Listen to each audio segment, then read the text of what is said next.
Shalom, everyone, and welcome to Torah Tuesday.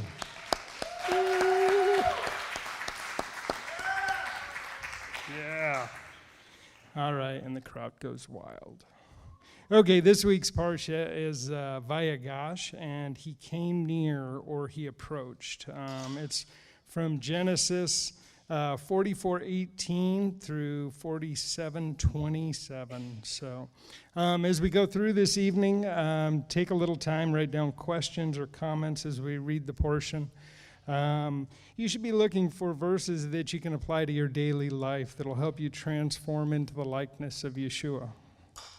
At this time, if you would, silence your phones so that way there's no interruptions. And we're going to open up the floor to prayer and praise time. So if you want to get lined up. And as we go through this evening, I think the questions tonight, we're going to start with the live stream. So, and give them opportunity so we can flip back and forth. So anyways, yes, Ashley. Thank you.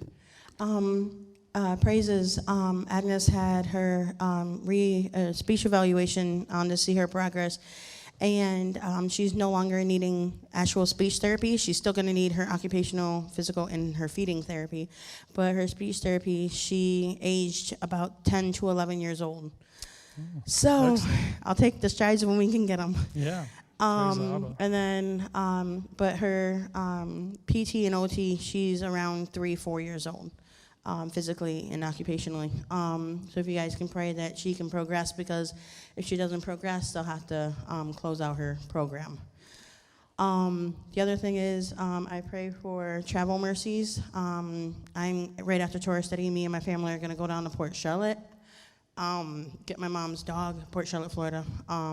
Get my mom's dog, and hopefully let the hospital let me in so I can say goodbye to her. We'll see.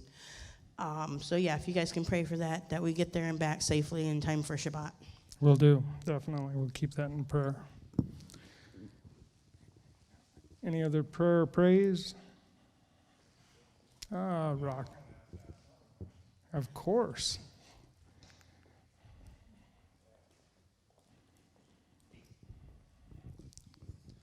Okay. I guess I have a prayer and a praise. Excellent. But words are thoughts, and therefore an invisible and invincible power, which will finally objectively themselves in the form they are given. So with that in mind, I really see Rabbi and the leadership like this. This is how I see them walk, and they walk in love. And this is my prayer, that everybody gets this and learns to walk this way. And I'm trying to. In order to possess vitality, thought must be impregnated with love. Love is a product of the emotion. It is therefore essential, controlled and guided by the intellect and reason. That's my prayer, that we walk that way, awesome, as Rabbi shows us. Thank you. Yes, you're welcome. Thank you. Any other prayer or praise? Good? Okay, live stream. There's a few unspoken. And then from Carrie Ann Worthy, prayer request, please pray for Becky Huerta, that she has a speedy and smooth recovery with minimal to no pain. From Shelley Bell Perez, praise Yahweh for being able to sleep without pain, and prayers for continued healing and growth in my walk, and prayers for all the Mishpachah and their challenges, and thanks, and love you all, family. From Aleko, prayer for my mom. She took a hard fall. From Carrie Ann Worthy, prayer request. Please pray all will go well with Haroldson family this Thursday, so they will finally have a permanent house. Praise Yahweh. From Stephanie Henderson, praises to our King. My new doctor's office called me today with my blood work results, and everything looks good. Such a relief. Praise Yah. I am down to pre-diabetic levels. From Diane Hogue, praises for my brother's soul kidney function. There's some more unspoken. Please pray for my good friend, early 50s, who is on a ventilator with COVID pneumonia in the ICU, praying for his miraculous improvement and coming off this ASAP. from 71723, praising God that my divorce attorney bill was much lower than anticipated and that I could pay him promptly. And then there's some more unspokens, and that is all. Okay, thank you, Grayson. Okay, we'd also like to pray for those that have emailed or called throughout the week prior to this service, and so we want to keep them lifted up as well. And then, do we have a volunteer for prayer? Justin.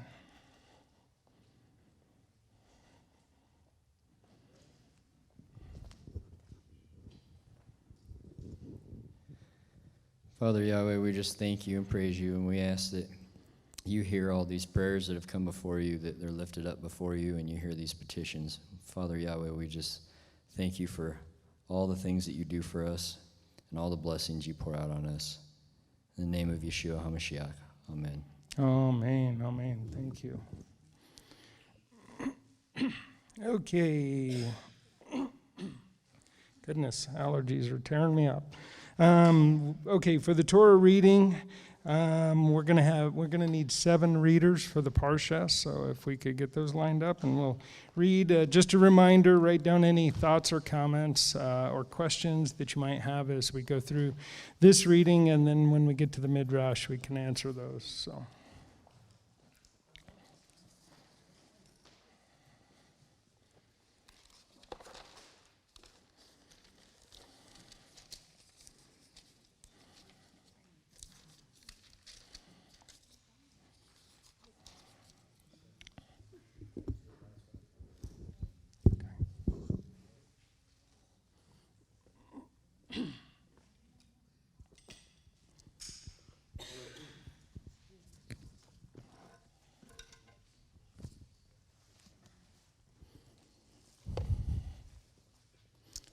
Okay, Oscar, I think I'm ready now.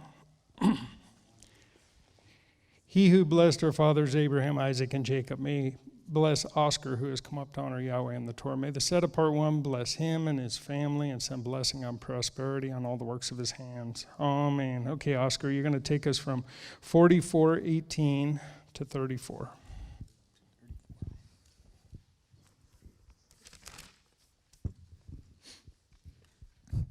And Yehuda came near to him and said, O my master, please let your servant speak a word in my master's hearing, and do not let your displeasure burn against your servant, for you are like Pharaoh.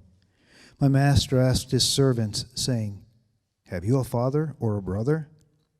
And we said to my master, We have a father, an old man, and a young child of his old age, and his brother is dead, and he alone is left of his mother's children, and his father loves him. And you said to your servants, Bring him down to me, and let me set my eyes on him. And we said to my master, The boy is not able to leave his father, for if he leaves his father shall die. But you said to your servants, Unless your youngest brother comes down with you, you do not see my face again. And it came to be, when we went to your servant my father, that we told him the words of my master. And our father said, Go back and buy us a little food. But we said, We are not able to go down. If our youngest brother is with us, then we shall go down. For we are not able to see the man's face, unless our youngest brother is with us. Then your servant, my father, said to us, You know that my wife bore me 2 sons. And the one went out from me, and I said, Truly, he is torn to pieces, and I have not seen him since. And if you take this one from me too, and harm comes to him, you shall bring down my gray hair with evil to Sheol. And now, if I come to your servant, my father, and the boy is not with us, since his own life is bound up in his life, then it shall be, when he sees that the boy is not with us, that he shall die. So your servants shall bring down the gray hair of your servant, our father, with evil to Sheol. For your servant went guarantee for the boy to my father, saying, If I do not bring him back to you, then I shall be a sinner before my father forever. And now, please, let your servant remain instead of the boy as a slave to my master, and let the boy go up with his brothers. For how do I go up to my father if the boy is not with me, lest I see the evil that would come upon my father? Amen. Thank you, Oscar. Okay, Ashley. He who blessed our fathers Abraham, Isaac, and Jacob may bless Ashley, who has come up to honor Yahweh in the Torah. May the set-apart one bless her and her family and bring blessing and prosperity on all the works of her hands. Amen. Okay, you're going to take us from Genesis 45, 1 through 15. 1, 1, 45, 1 through 15. 15 or 15. Okay. And Joseph was unable to restrain himself before all those who stood by him, and he called out, "Have everyone go out from me." So no one stood with him while Joseph made himself known to his brothers. And he wept aloud, and the Mitzrites in the house of Pharaoh heard it. And Joseph said to his brothers, "I am Joseph. Is my father still alive?" But his brothers were unable to answer for him, for they trembled before him. Then Joseph said to his brothers, "Please come near to me." And when they came near, he said, "I am Joseph, your brother, whom you sold into Mitzrayim. And now do not be grieved, nor displeased with yourselves, because you sold me here. For Elohim sent me before you to preserve life. For 2 years and now the scarcity of food has been in the land, and there are still 5 years in which there is neither plowing or harvesting. And Elohim sent me before you to preserve for a remnant in the earth, and to give life to you by a great escape. So then you did not send me here, but Elohim, and he has sent me for a father to Pharaoh, and master of all his house, and a ruler throughout all the land of Mitzrayim. Hurry and go up to my father and say to him, Thus says your son Joseph, Elohim has made me master of all Mitzrayim. Come down to me, do not delay. And you shall dwell in the land of Goshen, and be near to me, you and your children, and your children's children, and your flocks and your herds, and all that you have. And I shall provide for you there, lest you and your household, and all that you have, come to poverty, because 5 years of scarcity of food are still to come. And look, your eyes and the eyes of my brother Benjamin see that it is my mouth that speaks to you. And you shall inform my father of all my esteem in Mitzrayim, and of all that you have seen. And you shall hurry and bring my father down here. And he fell on his brother Benjamin's neck and wept. And Benjamin wept on his neck. And he kissed all his brothers and wept over them. And after that his brothers spoke with him. Amen. Thank you, Ashley. Okay, Rhonda. Third reading. He who blessed our fathers, Abraham, Isaac, and Jacob, may he bless Rhonda, who has come up to honor Yahweh in the Torah. May the set-apart one bless her and her family, and send blessing and prosperity on all the works of her hands. Amen. Okay, you're going to take us from Genesis 45, 16 through 28.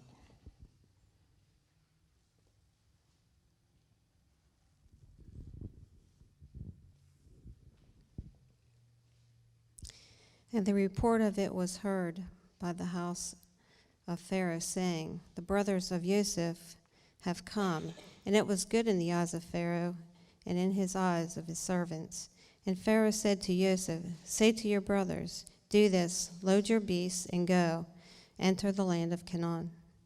And take your father and your households, and come to me, and I give you the best of the land of Mitzrayim, and you eat the fat of the land. And you have been commanded, do this. Take wagons out of the land of Mitzrayim for your little ones and your wives, and you shall bring your father and come. And do not be concerned about your goods, for the best of all the land of Mitzrayim is yours. And the sons of Israel did so, and Joseph gave them wagons according to the mouth of Pharaoh, and he gave them food for the journey. He gave to all of them, to each man, changes of garments. But to Benjamin he gave 300 pieces of silver, 5 changes of garments. And he sent to his father this, 10 donkeys loaded with the best of Mitzrayim, and 10 female donkeys loaded with grain and bread and food for his father for the journey. So he sent his brothers away, and they left. And he said to them, "Do not quarrel along the way." And they went up to Mitzrayim and came to the land of Canaan, to Yaakov, their father. And they told him, saying, "Joseph is still alive, and he is governor over all the land of Mitzrayim." And Yaakov's heart ceased, for he did not believe them. But when they spoke to him all the words which Joseph had spoken to them, and when he saw the wagons which Joseph sent to transport him, the spirit of Yaakov, their father, revived. And Yisrael said, "Enough, my son Joseph is still alive. Let me go and see him before I die." Amen. Thank you, Rhonda. Okay, Janet. He who blessed our fathers Abraham, Isaac, and Jacob, may bless Janet, who has come up to honor Yahweh and the Torah. May the set apart one bless her and her family and send blessing and prosperity on all the works of her hands. Amen.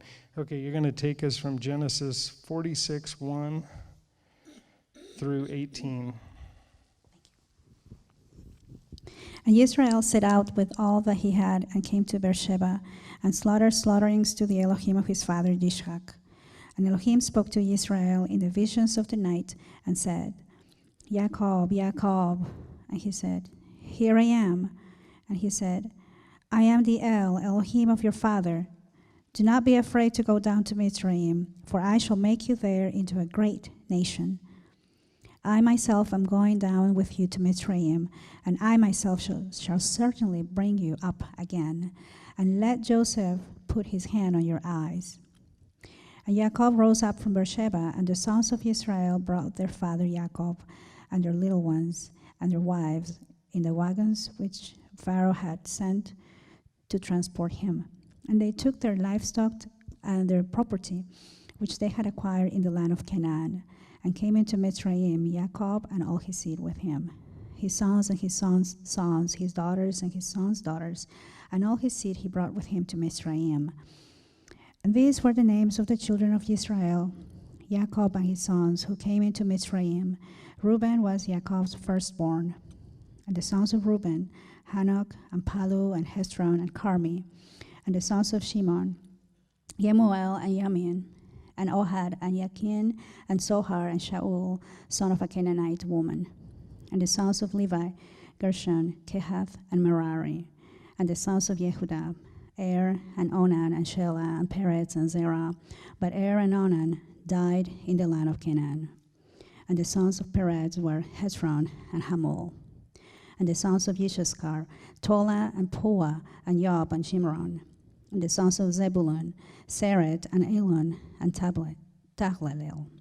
These were the sons of Leah, whom she bore to Yaakov in Padam Aram with his daughter Dinah. All the beings, his sons and his daughters, were 33. And the sons of Gad, Siphion and Hagi, Shuni and Esbon, Eri and Arodi and Areli. And the sons of Asher, Yibna and Yishwa and Yishwi and Beriah and Sarah their sister. And the sons of Beriah, Heber and Malkiel. These were the sons of Zilpah, whom Laban gave to Leah his daughter. And these she bore to Yaakov, 16 beings. Amen. Thank you, Janet. Okay, Ben. He who blessed our fathers Abraham, Isaac, and Jacob, may he bless Ben, who has come up to honor Yahweh in the Torah. May the set apart one bless him and his family and send blessing and prosperity on all the works of his hands. Amen. Okay, you're going to take us from Genesis 46, 19 through 34.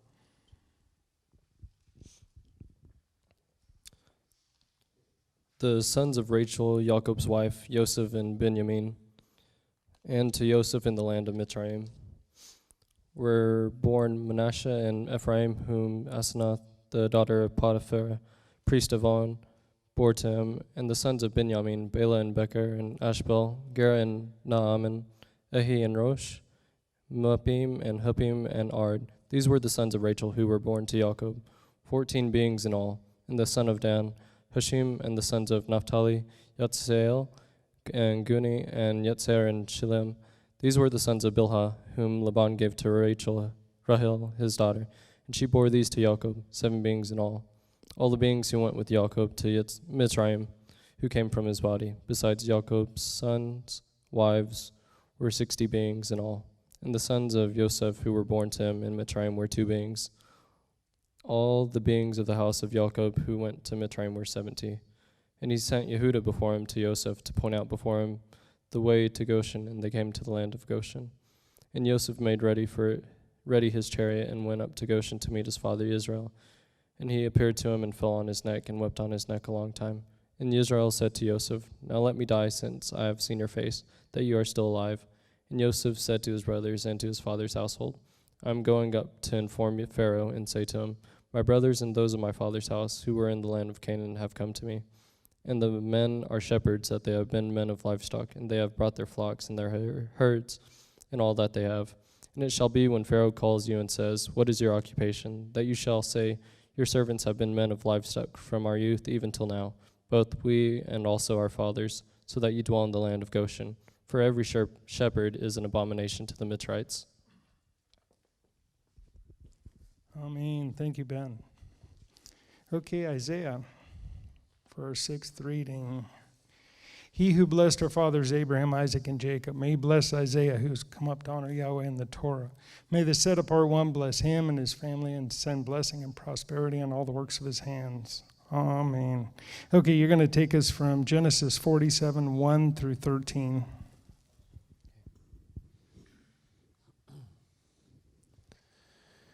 Then Joseph went and spoke to Pharaoh and said, "My father and my brothers, their flocks and their herds, and all that they possess have come from the land of Canaan, and see, they are in the land of Goshen." And he took 5 men from among his brothers and presented them to Pharaoh. And Pharaoh said to his brothers, "What is your occupation?" And they said to Pharaoh, "Your servants are shepherds, both we and also our fathers." And they said to Pharaoh, "We have come to dwell in the land, because there is no pasture for your servants' flocks. For the scarcity of the food and is severe in the land of Canaan. And now, please, let your servants dwell in the land of Goshen." And Pharaoh spoke to Joseph, saying, "Your fathers and your brothers have come to you. The land of Mitzrayim is before you. Settle your father and your brothers in the best of the land. Let them dwell in the land of Goshen.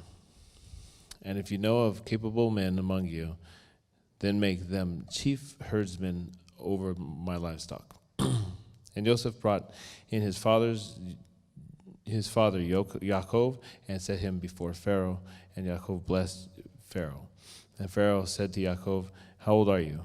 And Yaakov said to Pharaoh, "The days of the years of my sojournings are 130 years. Few and evil have been the days of the years of my life, and they have not reached the days of the years of the life of my fathers in the days of their sojournings." And Yaakov blessed Pharaoh and went out from before Pharaoh. And Joseph settled his father and his brothers and gave them a possession in the land of Mitzrayim, in the best of the land, in the land of Ramesses, as Pharaoh had commanded. And Joseph provided his father and his brothers and all of his father's household with bread for the house of his little ones.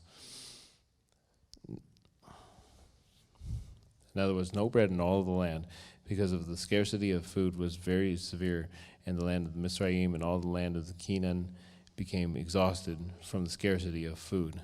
It's the 14, right? 2:13, the end of 13. Oh, okay. Thanks. Amen. Thank you, sir. Taylor, for our final reading. He who blessed our fathers Abraham, Isaac, and Jacob, may bless Taylor, who has come up to honor Yahweh in the Torah. May the set apart one bless her and her family and send blessing and prosperity on all the works of her hands. Amen. Okay, you're going to take us from Genesis 47:14 through 27. And Joseph gathered up all the silver that was found in the land of Mitzrayim, in the land of Canaan, from the grain which they brought, and Joseph brought the silver into Pharaoh's house. And when the silver was all spent in the land of Mitzrayim, in the land of Canaan, All the Mitzrites came to Yosef and said, "Give us bread, for why should we die in your presence? For the silver is gone." And Yosef said, "Give your livestock, and I give you bread for your livestock, if the silver is gone." So they brought their livestock to Yosef, and Yosef gave them bread in exchange for the horses and for the flocks they owned, and for the herds they owned, and for the donkeys. Thus he fed them with bread in exchange for all their livestock that year. And when that year had ended, they came to him the next year and said, "We do not hide from my master that our silver is all spent, and my master also has livestock we owned.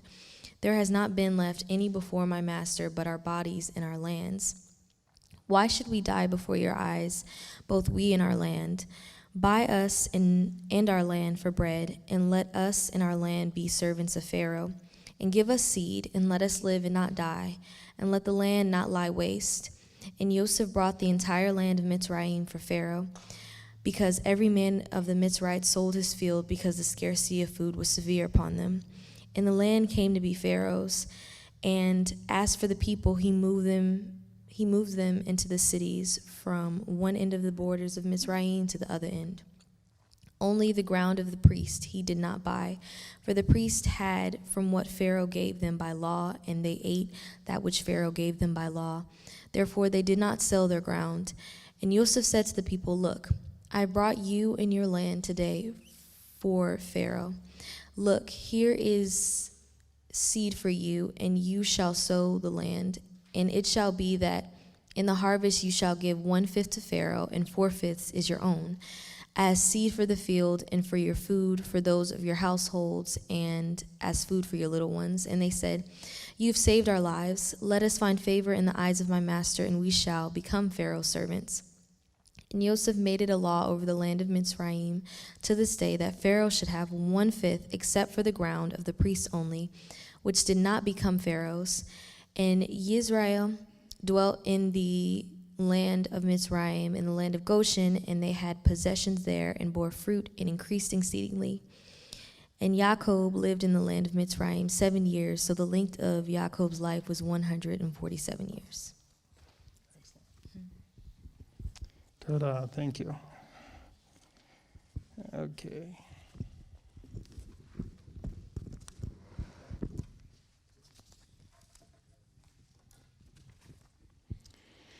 Okay, and for the traditional blessing after the reading, Baruch atah Yahweh Eloheinu melech haolam asher natan lanu Torah emet v'chayei olam nata b'tukenu Baruch atah Yahweh noten haTorah. Amen. Blessed are you, Yahweh our Elohim, King of the universe, who has given us the Torah of truth and has planted eternal life in our midst. Blessed are you, Yahweh, giver of the Torah. Amen. Okay, give me a second here. We'll get ready for the announcements.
Got it there. I think it got loosened up.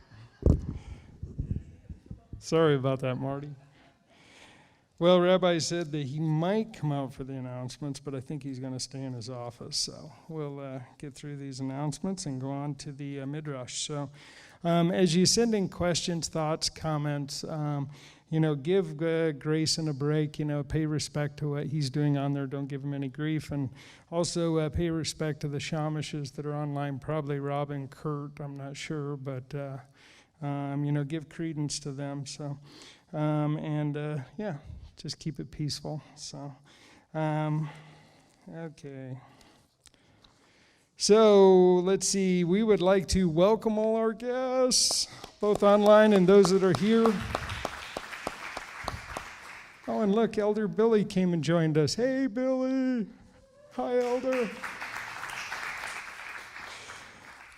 Okay, we live stream this Torah reading in Midrash on every Tuesday at 6:30 on YouTube. So you can tune in with us each week as we go through the Parshas. And that takes us through the first 5 books. So yeah, we would love for you to join us. Glad you're here. On Shabbat, we start the live stream on YouTube at 1 o'clock. And then at 1:15 is the actual, well, we start the live stream at 1, and then the service starts at 1:15 with the sounding of the shofar. We do all this every week, and the next one is, what is the date this weekend? I did not catch it. The 11th? Sounds right. Anyways, it's this Shabbat. So, the YMTOI and Parsha Pearls.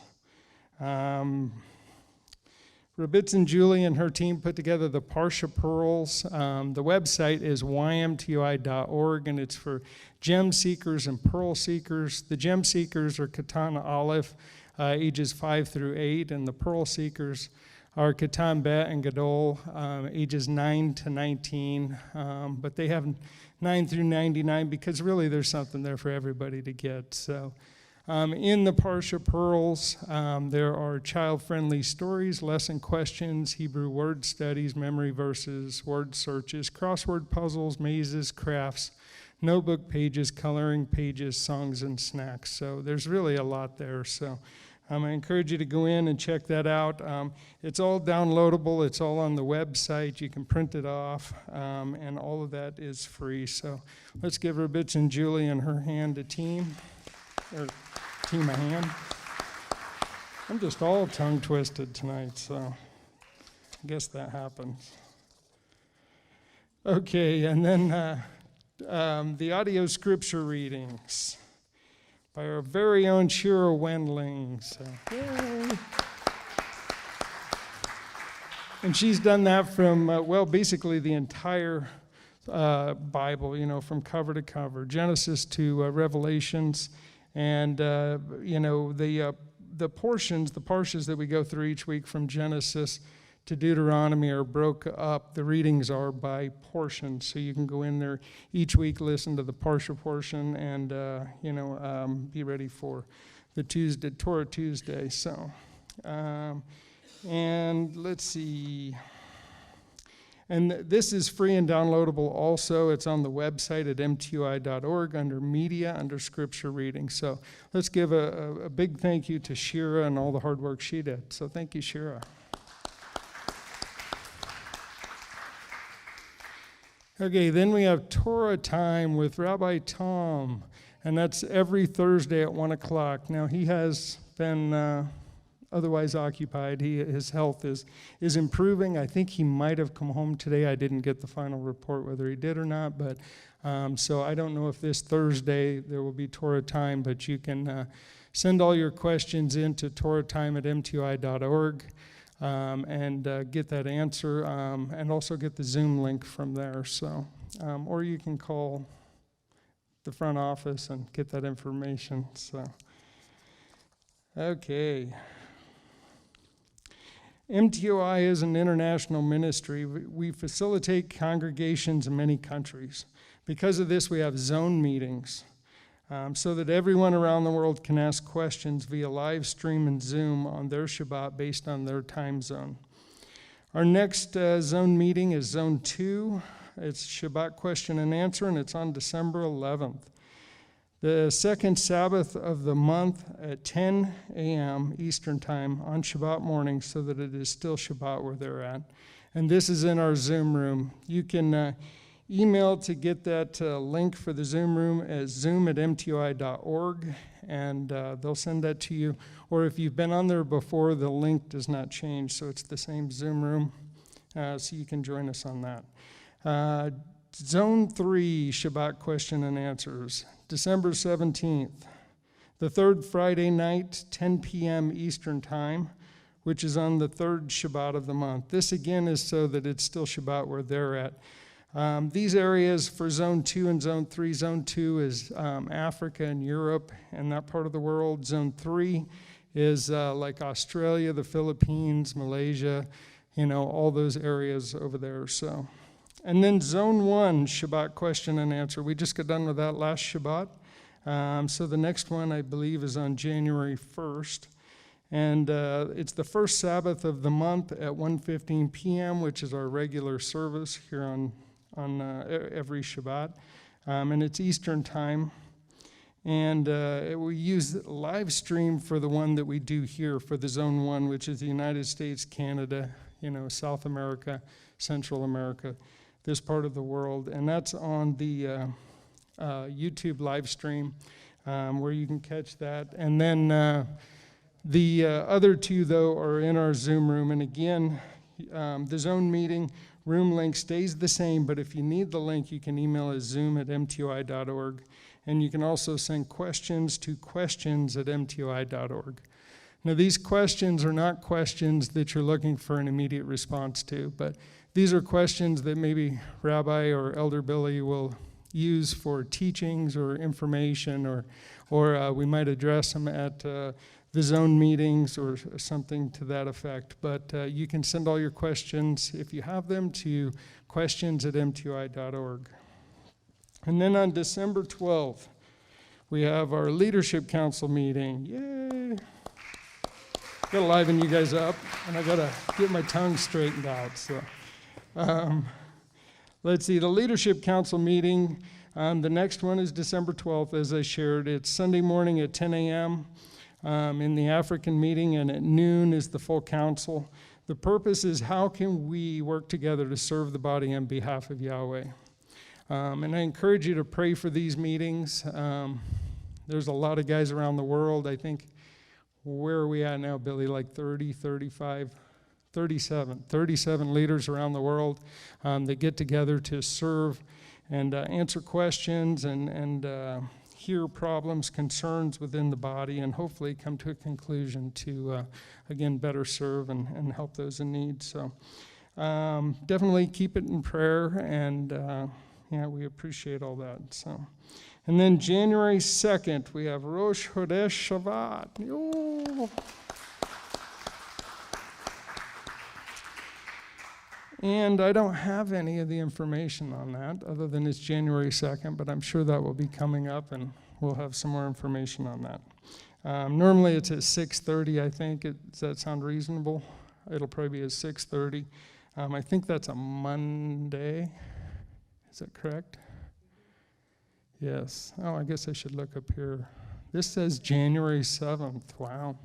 I guess I have the wrong information. So January 7th at 6:30 is a fellowship meal with a mishpachah.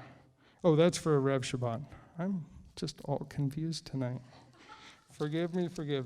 Okay, January 2nd, Rosh Chodesh Shabbat. And then January 7th, we have a Rev Shabbat service and dinner at 6:30. Then on March 17th, we have Purim. This is a Thursday night. And we'll have dinner and a Megillah reading at 6:30.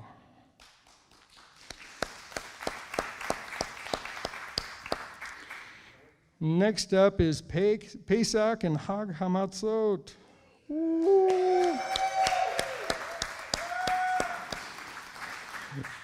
Okay, and I think everybody's aware, but we are having that here locally in Cleveland, so it's going to be a great time, and we're all excited about that.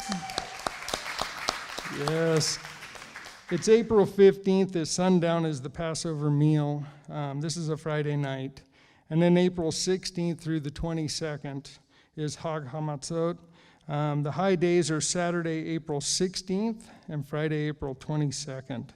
And we will continue this celebration until Sunday, April 24th, since it rolls into the weekly Shabbat. So for us, it'll be from the 15th to the 24th. So we'd love to have everyone come and join us. And I have no idea where the numbers are at, but Rabbi will give that report at some point. So I encourage you to go ahead and sign up, get all those registrations in. call Marlene and get all that stuff filled out. Where are we at, Marlene? You probably have an idea. 108. Okay, 108. Yay! Well on our way. Okay, we're going to get ready for the Midrash. So again, hopefully you have your questions, answers, and thoughts. And we're going to start with live stream. And since on Shabbat they didn't get much time, we're going to make sure they get time this evening.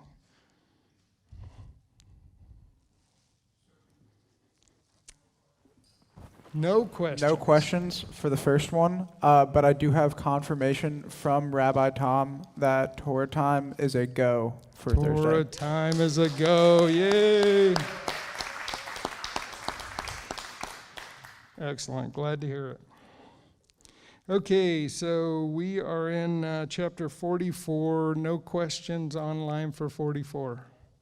Okay. Any questions here?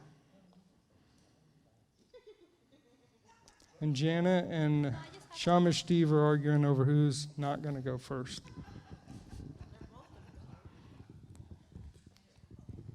See, the one time I give, live stream the chance to answer those questions before Janet takes them all, and they pass and let her take them all. See?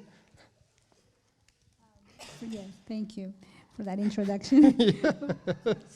So chapter 44, I just love how, again, it's just the respect on how Yehuda, like they, in their way, they present themselves, right? I say, oh, my master, please let your servant, that's in verse 18, please let your servant speak a word in my master's hearing, and do not let your displeasure burn against your servant, for you are like Pharaoh.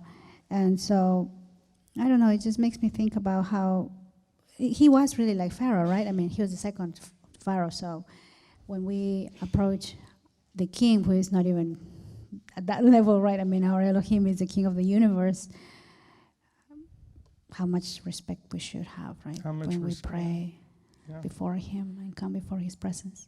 That's just my thought. Even here as rabbi, in our congregation represents that authority as well. And Elder Billy being second in command, like Yosef was here, so to speak. Marty is. Okay, everybody can ask Marty those quotes. No, I'm kidding. No, there should be that reverence and respect, I agree, Janet. And many times that's not the case, and we should definitely be working on it. But even in our homes with our children and so on and so forth, or us with our parents, or, there should be honor and respect there. And that doesn't seem to be the case normally these days. But we should be working on that, and we can see that here. Oh, my master, please let your servant speak a word in my master's hearing.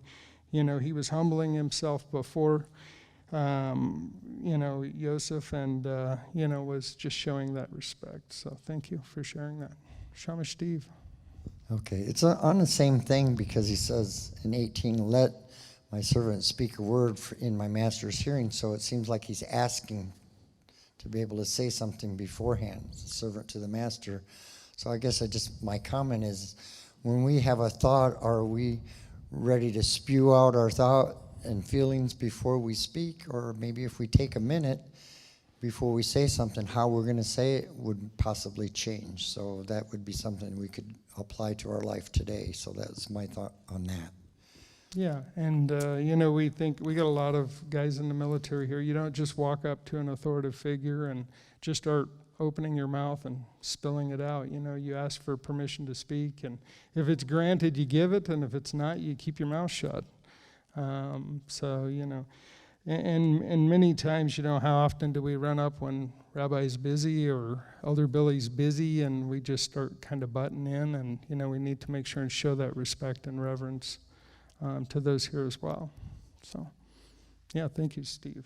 All right, and then in 44:29, this seems like it's out of fear of loss that he doesn't want to let his son go with them to Mitzrayim. Correct?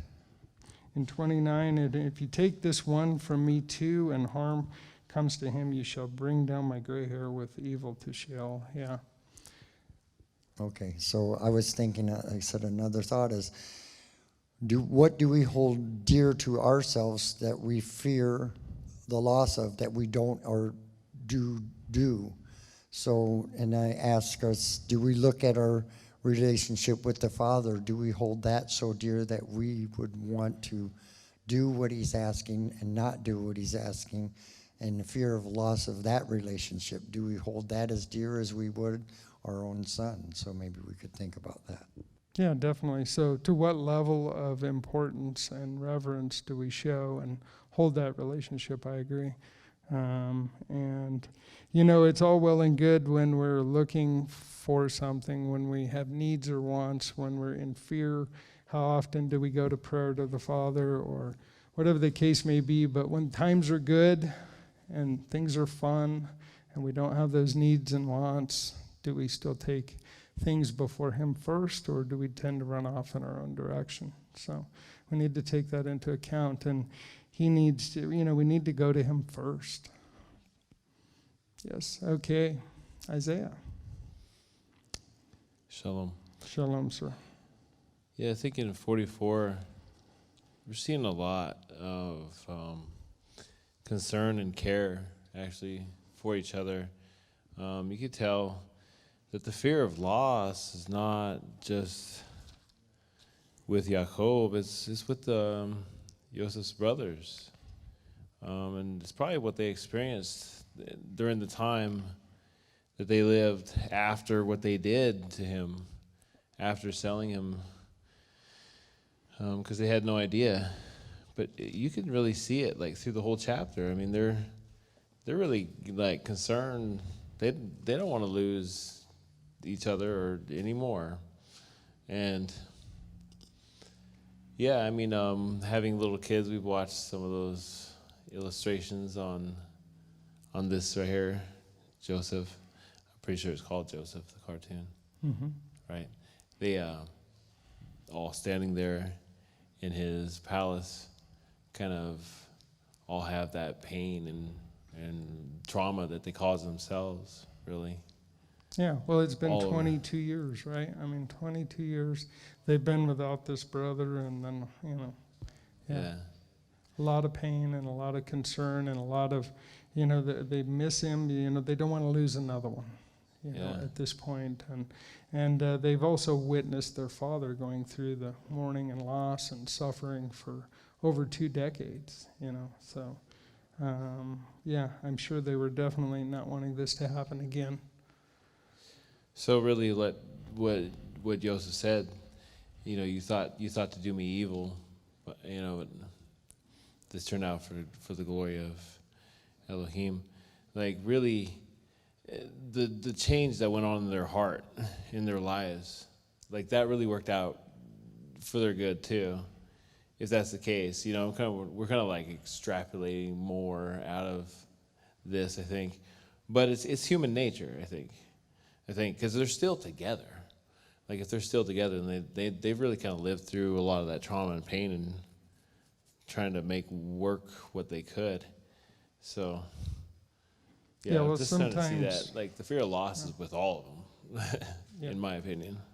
Yeah, sometimes we don't realize what we have until it's gone, and then when it's gone, then we spend a lot of time regretting some of the things we've said or done, or the situation. And I'm sure these brothers and so on and so forth have been experiencing that, and just again witnessing their father and the loss and the suffering that he's gone through. So yeah, I appreciate that very much. Thank you.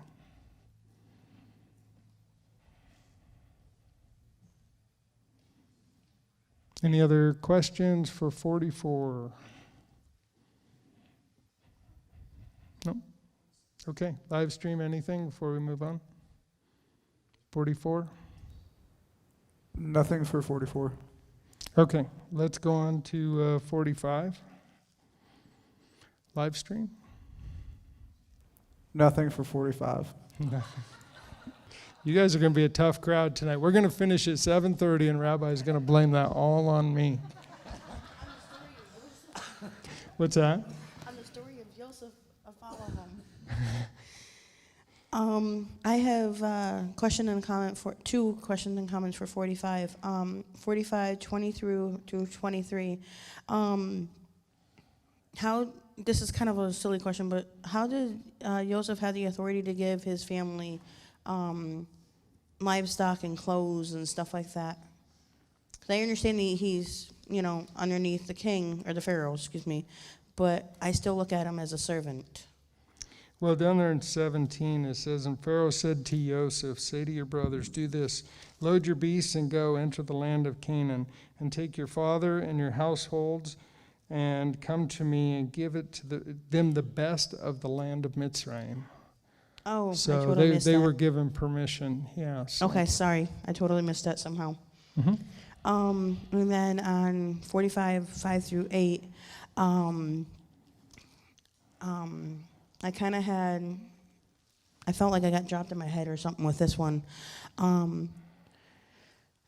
I wrote, even though wrong was done to Joseph, it was Elohim that caused or allowed it. So forgiveness is not necessarily needed. At least that's what I took from it. Like all those things that happened to me when I was younger, and I don't have to go through them again, but like all the extreme stuff. It feels like, in a way, I don't have to forgive them anymore. It's already done because it was Yahweh that caused it or allowed it. So if he caused it or allowed it, then it had to be done to get where I'm at now. Well, there are definitely things that are in our control, things that he, will control or cause or allow, definitely. So we have to be careful that we don't just put everything off and that we don't forgive those that have wronged us or anything else. We need that forgiveness is for us first and foremost. So that forgiveness still needs to be there. But there are many things in life, that happen, negative things, bad things, loss of a loved one, imprisonment in this case, different things that happen that, are meant for the good, but we just don't understand at the time what Yahweh's plan is. So, and that's what he's saying here is, for Elohim sent me before you to preserve life. So again, this is kind of a foreshadowing of Yeshua and the work that he was going to do, and so on and so forth. And look at the persecution that he took on himself, for our sake. But it was by the will of the Father that, he came to do the will of the Father. So, and this is what Joseph is doing here. And he doesn't, realize it maybe at the time when it's first occurring and going through, but now he's starting to see the picture. As the brothers show up, he understands the dreams, he understands all the things that have happened throughout his life, and realized that Yahweh had a plan and a purpose for those things to happen. So. Okay, so just to make sure I understand what you're saying, so is it okay for me to just say this is caused or allowed and try to separate myself from the person that has done it then, and just... There needs to be that forgiveness so that you can release the pain inside of you, so that you can heal inside of you. Now, whether or not there's restoration or reconciliation in that relationship, that's another thing. But you still need to go through that process of forgiving that individual to release that pain. But it doesn't mean that you're going to restore a relationship with them. But that initial process is important, and it's more for you than it is for them. Mm-hmm. So. Okay, thank you. Yep.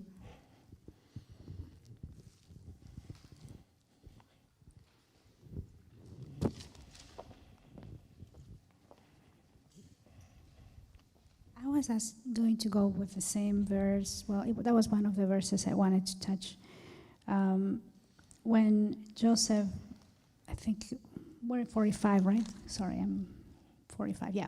Yes. So when he was moved, right, he asked everybody to go, and then he wept aloud. Everybody heard him, and then asked him for his father. And then at some point, it says that he wept over his brothers' necks, right? First it was Benjamin, I think it was verse 14, and then 15, kissed his brothers and wept over them. Mm-hmm. And so you can see how he was, he was at a different place right here compared to what we learned last week, right? He was still trying to figure it out. He was in shock. There were so many things going on. But here he made the resolution to forgive them. Yeah. For sure, he definitely forgave him, and you know, his brothers are also in a different place as well. You know, and I think that's the key here, because you know he kissed his brothers, but obviously they allowed it, that relationship. There was some restoration occurring here, so yeah, no, it's beautiful. It's really, really beautiful to see the progress and his process. But also when he says, "And Elohim sent me before you to preserve for you a remnant in the earth and to give life to you by a great escape," right? Which is the foreshadow of Yeshua. But it also speaks about his faith, his emunah. He really had such a strong connection with Yahweh that he knows that he was behind all this. He knew that it worked out at the end, even though he didn't see through the whole process. He was given visions, and then now he's coming to the conclusion, but he knows that it was him. And that's the trust that it's just beautiful to see. Yeah. That I need to get for my own life too, that there are times when I may not understand situations, and I may not like situations, but then if I allow it to play out and trust, eventually it will work out somehow, right? Yeah, I mean, not in the way that I want, but I mean, it will make sense, and he saw that. That was really nice. Mm-hmm. And the other thing that I got from it, when verse 16, when he says, and the report, so there was a report, right, that the report of it was heard by the house of Pharaoh, and then it says, the brothers of Joseph have come, and it was good in the eyes of Pharaoh and in the eyes of his servants. And then Pharaoh gives Joseph favor for his family. Then he says, say to your brothers, load and take to the best, they have the best of the land. And so Joseph had earned the favor from Pharaoh, and that's why Pharaoh extended that to his family. Yes, he had merited favor for the things that he did, the dreams that he interpreted, just the things that he's walked out over the last few years during the time of plenty and then the time of little. So, for sure, yeah.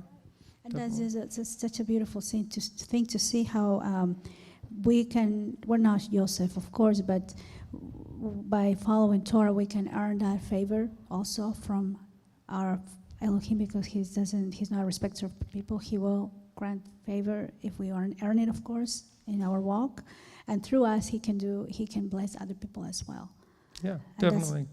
We have to stay strong, and as we stay strong, as we walk out Torah, as we draw close to Him, as we don't murmur and mumble and grumble and complain at every turn when things aren't quite the way we want it. If we keep our focus positive, it doesn't mean that we're going to walk it out and never grumble or never complain. But our overall goal, our motive in the whole thing and the way we walk out, should be just focused on Him solely and understanding that He has a plan and a purpose, and we might not understand it at the time. Yeah. And then a couple more things.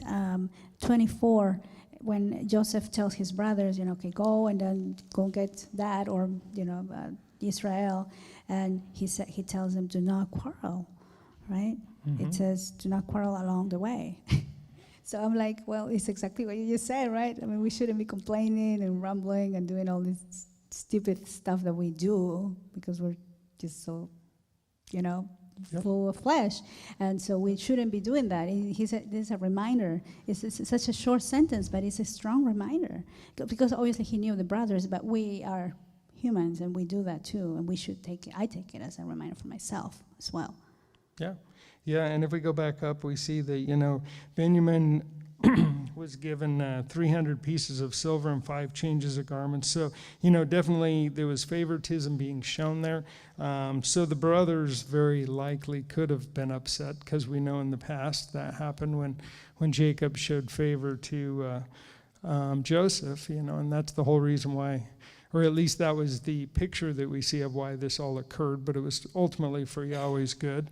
But in that, we need to understand in our lives as we go through that some people are going to get opportunities or advancements or be in situations that it's like, why can't I be there? And you can either be bitter or jealous. Maybe it's in the workplace, or maybe it's here, or maybe it's, in blood families, but why is it that, I'm here and I didn't get recognized or I didn't get advanced or whatever? And we can murmur and complain, or we can accept it and support that and work harder, towards improving our own situation, and it will happen, So it's the focus that Joseph had, on all of this, and his dedication and loyalty and his acceptance of whatever Yahweh put before him that made the difference. And, I'm sure he wasn't happy sitting in prison, but he did it, and he was ready to work when he was released.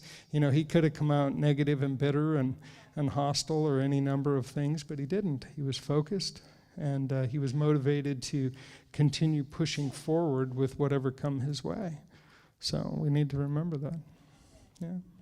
And when you were saying that, Mr. Shane, one of the things that the teachings that I hear from Rabbi a lot is that we reap what we sow, right? And so they did a lot of things towards Joseph. Yeah. They did evil against him. He forgave them. He still gave them the best of the land in Mizraim, but I think that the fact that he gave more to Benjamin, he loved Benjamin. He was his closest brother, right? The same mom, but I think that he could have extended even more to the brothers, even though he was very generous, but they didn't earn that either. You know what I mean? Yeah. So we need to also, like you were saying, we shouldn't get into jealousy or quarrels, but at the same time, maybe we should look at ourselves and see how much have we given to receive from others. And in this case, actually the reaping and sowing doesn't fit quite so well because, truthfully, Joseph didn't deserve a lot of what he got. He didn't, he wasn't sowing that, but he reaped it. And then the brothers in return really did not deserve this forgiveness that was being shown to them, this favor that was being shown to them. They didn't earn it. It was mercy on Joseph's part, and I think it was ultimately because Joseph understood the Father's plan, Yahweh's plan, and so he was, but again, they didn't deserve it. So the reaping and sowing really, that's, what we do. We get what we deserve, right? That's reaping and sowing. And in this case, they were getting, favor that they didn't deserve, and Joseph was getting punishment that he didn't really deserve, but Yahweh had a plan in this. So no different than Yeshua. Yeshua didn't deserve to come here and go through all the sufferings and the problems, the concerns, the abuse and punishment and persecution. He didn't deserve any of that, but he did that. So he wasn't reaping what he sowed either, and we see that same picture here in Joseph's life. So. Yeah, but Joseph did earn the favor because he did work. He did everything that he had to do. Like Yeshua at the end, he did everything that the Father asked him to do, and then he was put in the position where he is right now. And that's what I should try to do that too, like think about that too, that how I can make it to the kingdom if I actually do what I'm supposed to do here in this flesh. So like Rabbi says. Yeah, so we should be ready to serve when Rabbi or Elder Billy, ask us to do something. We should be ready to serve at a moment's notice, no matter whether it's a lot of fun or just a lot of work, or it might even be some heartache sometimes. But you know what? We need to do it. We need to be ready to serve because that's what it takes to serve the body. So, yeah. Okay. And if you allow me, just one more thing is 26:27, when it says Yaakov's heart ceased. It says for he did not believe them, and then it says when he. Then when they spoke to him, all the words, that Joseph spoke to them, and he actually saw, because he couldn't, I think at the beginning he didn't believe it, but then he saw the wagons and everything that they brought for him. And then it says the spirit of Jacob, their father, revived. Can you elaborate a little bit on that? Please? Sure. Thank you. Well, his heart ceased, and that's more of probably a Hebraic idiom, just showing that, he was just... Well, let's look at it. And they told him, saying, Joseph is still alive. Then his heart ceases. He was in such shock and such awe. He never expected it. It's been, 22 years or whatever. And, this just absolutely rocked him.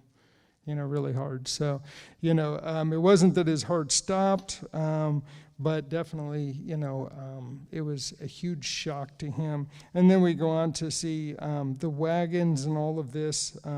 And again, I think Yahweh used Pharaoh to send these wagons and to send all these gifts and all these things to go with him, because, Jacob would have never believed him otherwise. But when he see those wagons and he see all that stuff, he couldn't help but to realize that this was from Yahweh and this is what needed to be done, that they were telling the truth, because where else would they have come up with all this? So, yeah, thank you.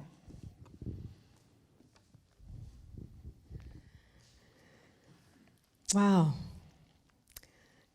There's a lot of drama here. Yes. You see the movies. I watched one or two about Joseph, at least 2, maybe 3.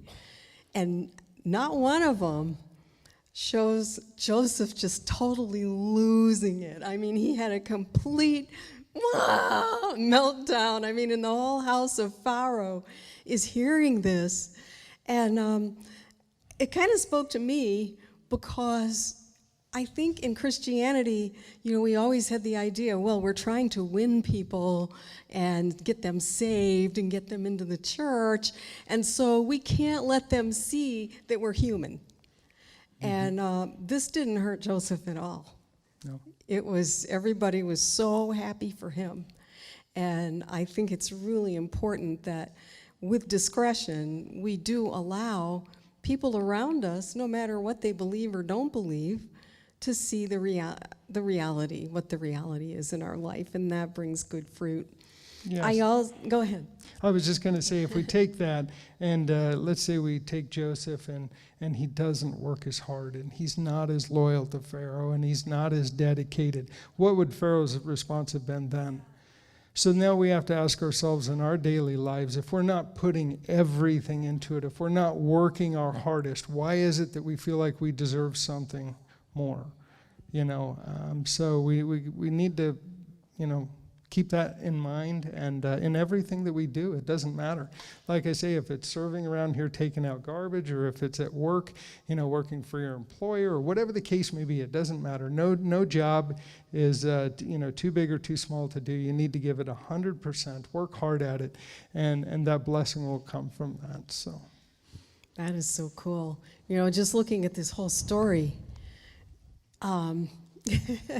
I had a struggle when I first heard Rabbi say, and this was several years back, but he taught about how Yahweh either causes or allows everything. And I'm like, wait a minute, if he's sovereign, doesn't he just cause everything? And now I understand better, after hearing Rabbi for several years, that the causing or the allowing isn't really the issue. The crux of the matter is that he's got the whole plan, no matter how it happened. And this is really true in this story. Like I heard Rabbi, I think some of us might have heard Rabbi talk about, the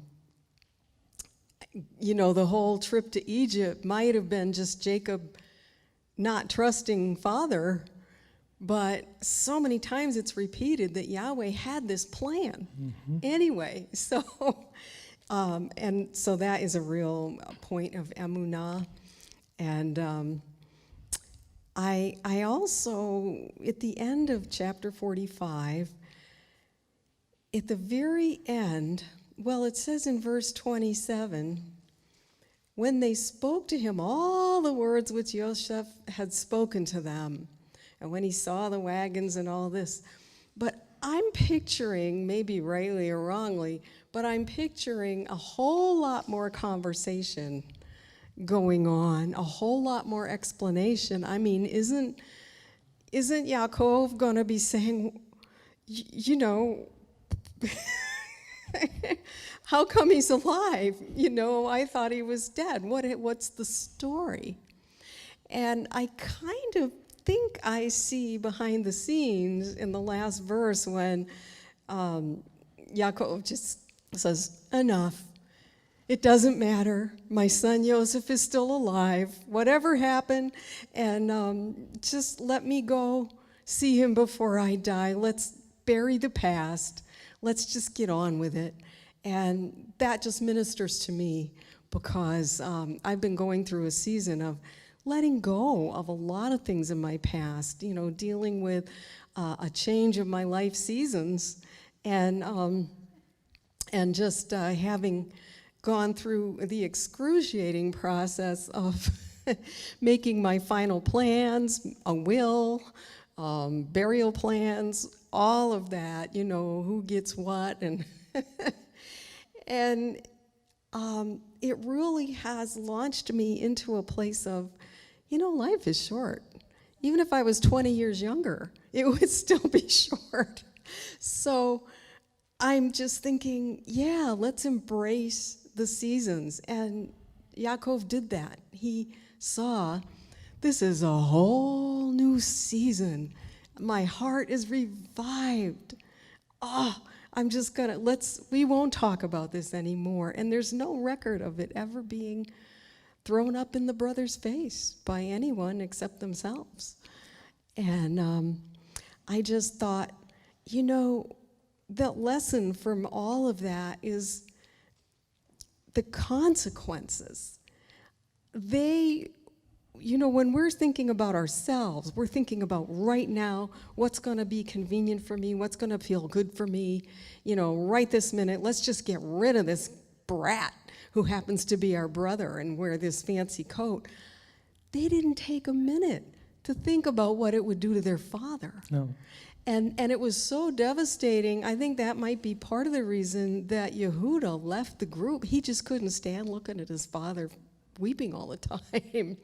And so now they come back, and all they can think about is what might happen to their father if Binyamin ends up enslaved or killed.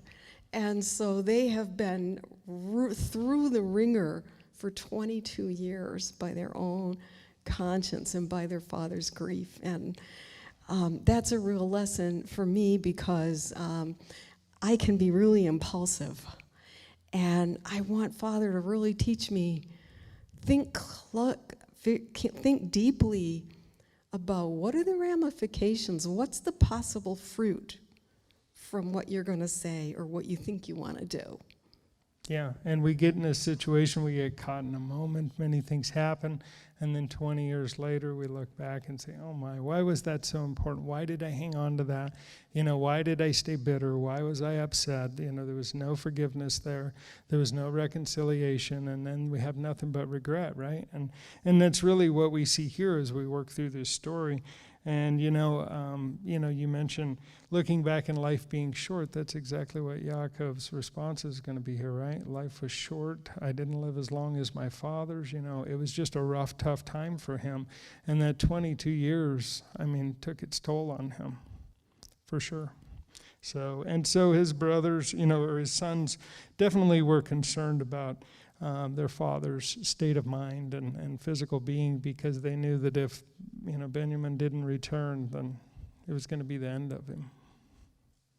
So, well, thank you for that, Shira. Taylor. Okay, I had a question about verse 5, and this is sort of like a Christian thought process I'm trying to get rid of to see. So I was wondering, for like Elohim sending him there to preserve life and him causing or allowing that to, for him to go there and do that kind of thing. I was just seeing, I know watching through the teachings and then hearing Rabbi say, like, we don't have this, like, set in stone, like, plan that Yahweh has for us to be, like, this specific place.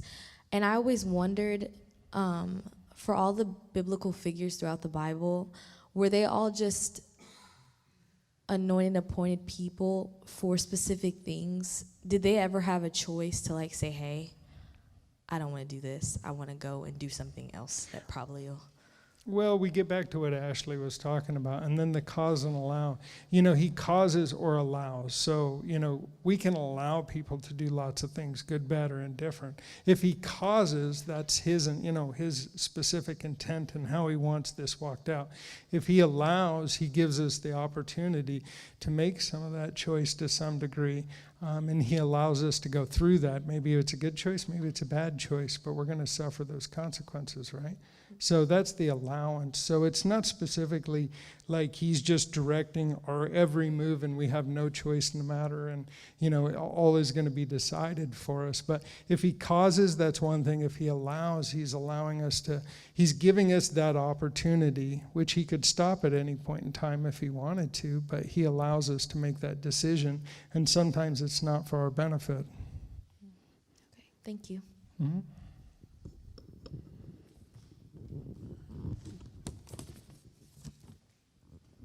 Shama Steve. Okay, I think they talked about 45:3, correct? Go ahead.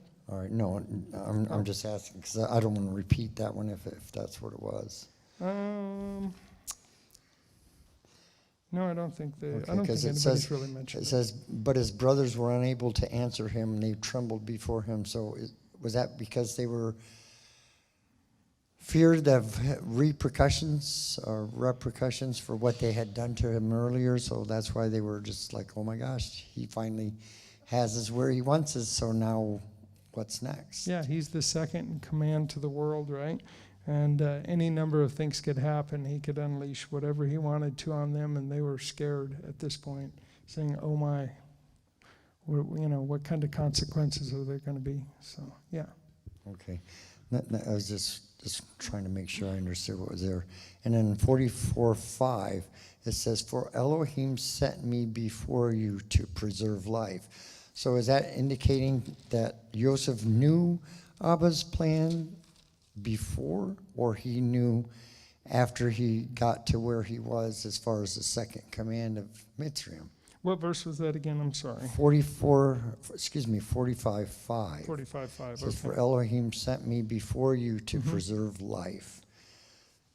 Right, and what's the question? So does that Joseph knew Abba's plan as he was going along, whatever was happening, he just continued to serve Abba? Or was it not until he arrived as a second in command that he realized what the plan was? I think it was when his brothers showed up on the scene. Those dreams when he was a child come back, and it's like, aha, now I understand what's going on here. But up until that point, I don't think he had any idea exactly how it was all going to play out or when. But when his brothers showed up and they're bowing down to him, right, which was the first dream that we see, it was pretty obvious at that point. Okay, so I had a question, or a thought, I guess, on top of that is, how would we treat our troubles if we knew the end was triumphant, And a lot of times we just get ourselves caught up in the trouble or the problems that we have. So, and I would just want us to realize that isn't everlasting life the greatest reward we could ever get? So why do we handle our daily troubles like it's the end of the world? Yes. Amen. For sure, and we heard that out of Rocky on Shabbat, right? That's what he's shooting for, is eternal life. But, we're faced with all these choices, and the choices before us all the time, disobedience or obedience, and that's either life or death, and it's our choice. It's not that we're waiting for that choice. That choice faces us every moment, every day, every waking hour, every waking minute. We need to be making those choices. And it needs to be in the forefront of our mind over and above everything else. Because, it's going to be the determining factor in the outcome in the end. So, okay. Any other questions on 45 live stream? From Aaron Gardner, 45 verse 8, how was Joseph a father for Pharaoh when Pharaoh was above him? 45:8. So then you did not send me here, but Elohim, and he has set me for a father to Pharaoh, and master of all the house, and a ruler throughout all the land of Mitzrayim.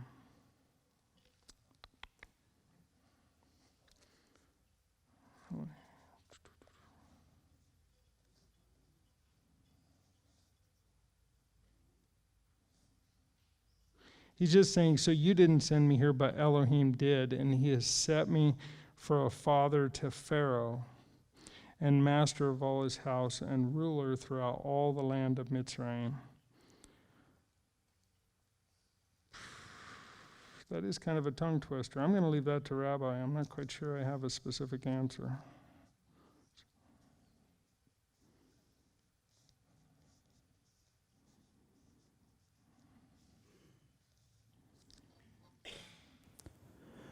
From D. Ramirez, 45, verse 24, do not quarrel on the way. Is there a reason why that is emphasized? Well, do not quarrel along the way. One, because of the quarrel that happened, earlier on in their walk and journey. We also see in Titus 3:9, it also talks about that quarreling. So there's some scriptural references to that. But the quarreling specifically had to do with the favor that was being shown to Benjamin. And Joseph is thinking about the favor that his father showed to him and how the brothers reacted to that.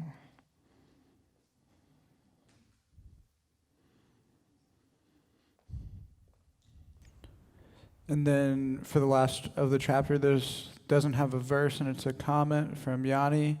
Joseph was hidden away in the prison, like Moses was hidden away in Pharaoh's house, and Yeshua was hidden away in Mitzrayim. Esther was hidden away in the king's house. They were set apart. Yeah, I mean, I can see the connection there for sure. Thank you. And that is all for chapter 45. All for 45. Okay, any other here? Okay, let's move on to 46. And let's go live stream first. Do you have any?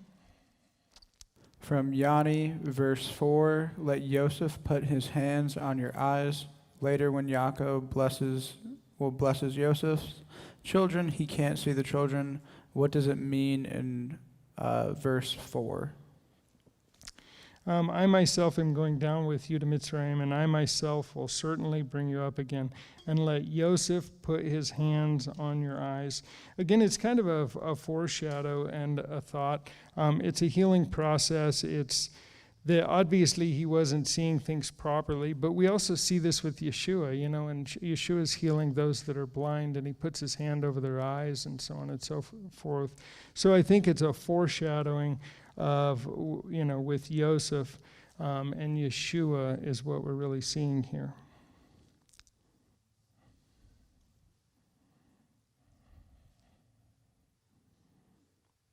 Was there another part to that question, or did I get that? I think you covered it. Okay, thank you. And then in chapter 46, verse 3 from Ashley Williams, did the Israelites do something wrong when they were made slaves later in Exodus, or was that time and chance and a part of Yah's plan to make them a nation? And it's in relation to verse 3. Verse 3, 46, and he said, I am Elohim of your father. Do not be afraid to go down to Mitzrayim, for I shall make you there into a great nation. So it was a part of the process of breaking them down to raise them up, So it was a time of growth, but he first had to take some of the wind out of their sails, get their attention, and then he could raise them up and bring them back into the land. And so they'd be much more attentive and be aware of his strength and power and what he was going to do in their lives. So, yeah. And lastly, for chapter 46, it's a comment from David Klein on verses 3 and 4. I see the love of Yah for us through his instruction towards Yaakov with encouragement, just as he gives us. And this example we see in the second writings of Yeshua, like in books of John. Excellent. Okay. And that is all for chapter 46. Okay. Shira, did you have a question for us? Well, actually, I just wanted to yak at you some more. About the Joseph putting his hand on your eyes. Mm-hmm. I read somewhere that is a Hebraic idiom for when a person dies, a lot of times their eyes are open and you shut their eyes. So that it was an idiom, this is what I read, for Joseph being with him in his death and being able to see him into the arms of Yahweh and close his eyes. Okay. So okay. that was just something that I picked up that I thought was interesting. Mm-hmm. But right at the end of 46, this really got me. Pharaoh's asking him in verse 33. He's telling them that Pharaoh's going to ask, "What do you do for a living?" And this is what you tell him. Okay, we're men of livestock from our youth until now. And so that you get to dwell in the land of Goshen. Now, I believe Goshen was in the Upper Nile Delta. It was kind of far away from everything. Mm-hmm. So everybody would be happy because every shepherd is an abomination to the Mitzrites. So I got thinking about this, and I thought, wow, could that really be a preparation of heart? Because as we grow in the spiritual sense, I mean, you know, most of us aren't in your position, or Elder Billy or Rabbi Steve, but we begin to care for one another. We begin to care for the weaker ones. We begin to have that heart of David that looks after the flock, and just all the stuff that's been written about Psalm 23 and the shepherd. Mm-hmm. But if Mitzrayim could represent this world system, we're an abomination to them. That level of love and care and selflessness that the shepherd gives to the sheep, they don't understand that. They're completely uncomfortable with that, as Rabbi was saying. Mm-hmm.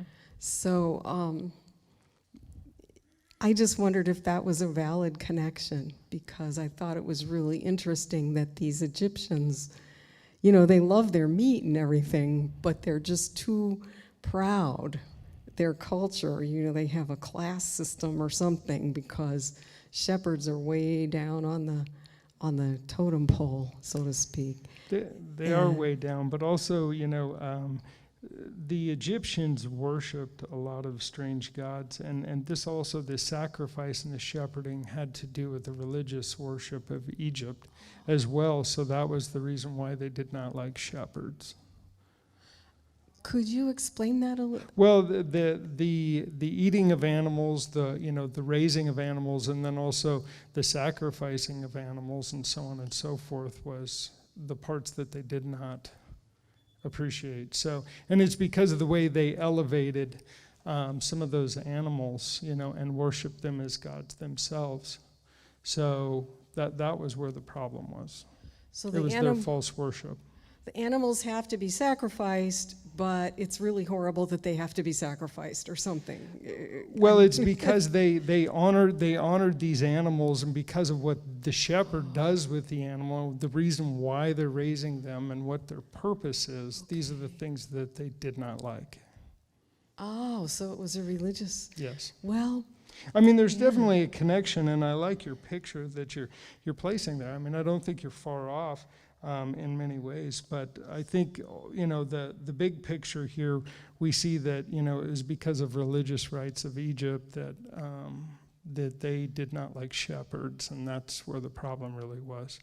Now, Pharaoh is going to say that, you know, that they can take care of his flocks as well.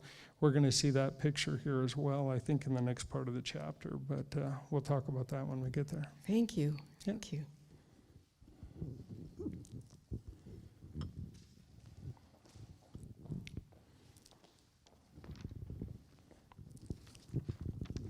Thank you very much.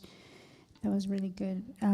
So 46, right at the beginning of the chapter, Israel, it says, right, he set out with all that he had and came to Beersheba. So he left everything. He just wanted to see Joseph, and he knew that was going to be the end, right, for him. And so he just took everything.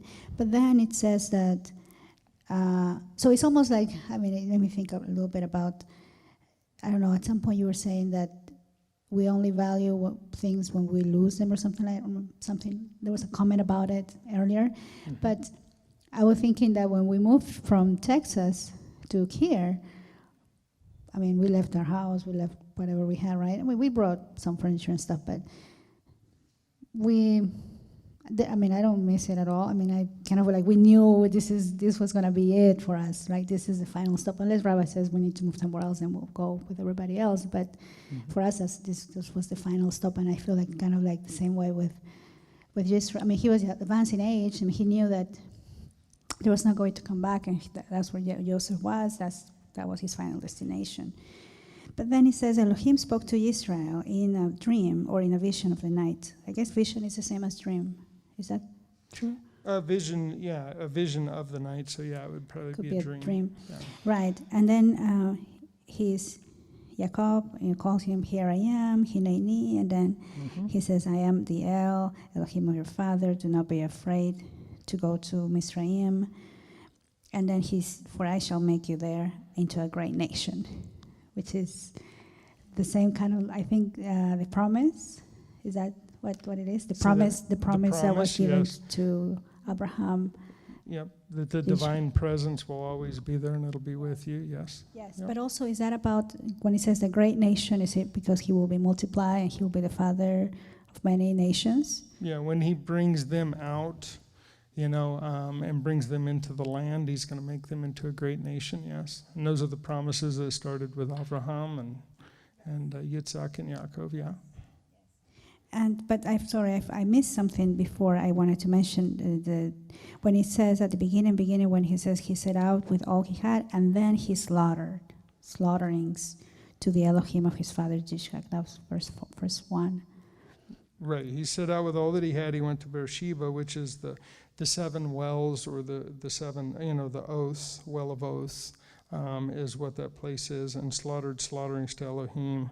Elohim of his father, yes, Yitzhak. Right. Yes. And so the sacrifices that he was making was because he was, almost like he got his son back. He was showing honor. He was showing, if you watch Abraham, Yitzhak, Yaakov, no matter where they go, when they pass a place, these special places, these places that have been elevated in their lives and in the journeys of the patriarchs, they always stop and make an offering there. They don't just pass on through.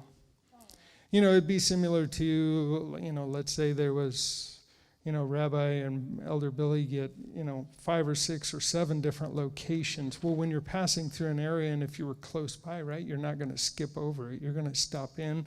You're going to pay a visit, maybe leave an offering, or whatever the case may be, as you make your journey on to your final destination. So, and we see that all the time. We have visitors, right? Well, I was, had to go to Atlanta, or I had to go here or there, but they were a few hours away, and they decided to just come for a day, spend some time. So it's the same situation here. He's passing by this place, or in the proximity of this place, and so he's going to stop and show honor to Abba. Okay, good. Thank you very much. And then the last one was verse 29. So they finally make it, right? And Joseph made ready his chariot, went up, and is to meet his father. And verse 30, 29 and 30, there is so much. I cannot imagine the reunion after, so much grieving, and finally seeing the son and weeping, and then even he says, let me die since I have seen your face, that you're still alive. So much love that he had for him, and it's just so beautiful to see that. Yeah, if you read some of the other writings, that because Yosef falls on Yaakov's neck, on his father's neck, but it doesn't say anything about Yaakov falling on Yosef's neck. Kind of an interesting dynamic there. But so there's some really good writings about things that he would have maybe done, or the honor. He was probably very much in touch with the Father at this point, because he was so excited, and he was just so blessed that Yahweh had brought him, and his son back into a relationship, that his son hadn't been killed, and so on and so forth. He was just in awe. I think he was absolutely shocked. Just the sight of it. Imagine 22 years you thought your child was dead, and you've suffered. And it was your favorite child, whatever that looks like. But, that's the case here. It was his favored child, Maybe it was your only child, the only child you ever had. Let's just put it that way. So it would be your favorite at that point, right? 22 years goes by and you've thought that child was dead, and then all of a sudden you've been reunited with them. Wow. So, Shama Steve? All right. I only have the one thing, 46:2, where it says, Israel says, I am here. So he was called by Abba. So I want to ask us to think how many of us are that ready to just say, I'm here, or do we allow our circumstances and our excuses to come keep us from stepping forward? So maybe we should think about that in our lives today. I mean, when Billy puts out a cry for help on Facebook saying, I need volunteers, and everybody responds, the whole congregation, here I am, right? Yes, everybody. Yes, amen. So, no, I agree, Steve. That's a great point to make. We should be ready to serve at a moment's notice every time we can. Now, obviously, there's things that are going to come up, and we're not always going to be able to be available, but more often than not, probably our human nature kicks in, and it's like, well, I'd rather be, or I could be, or whatever the case may be, but we need to be ready to serve. We need to be ready to serve, and it's the same ones that never want to serve are normally the same ones that get jealous when something happens good to somebody else, and then they get all butthurt and, all cross, I mean, truthfully, come on. I mean, you guys all know.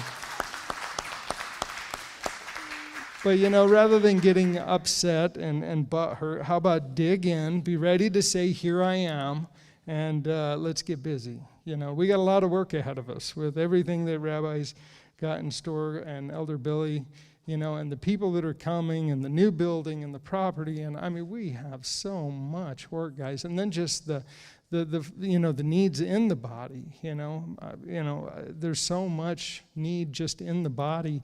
And if it's Elder Billy or Rabbi always doing that, then when are they going to get the other things done?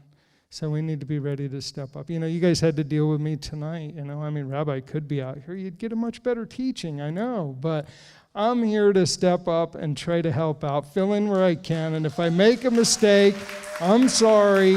Get over it. I'm just here to help, and if I need correction, he will correct me. That's my motto. If I need correction, he'll take care of it. Okay.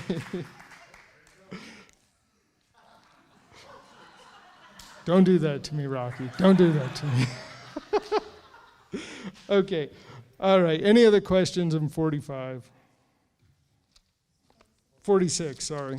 I flipped back. 46, any other questions, any other thoughts? Live stream? Nope. Oh, okay. I have one question on 47, verse 22. Actually, 23 and 22.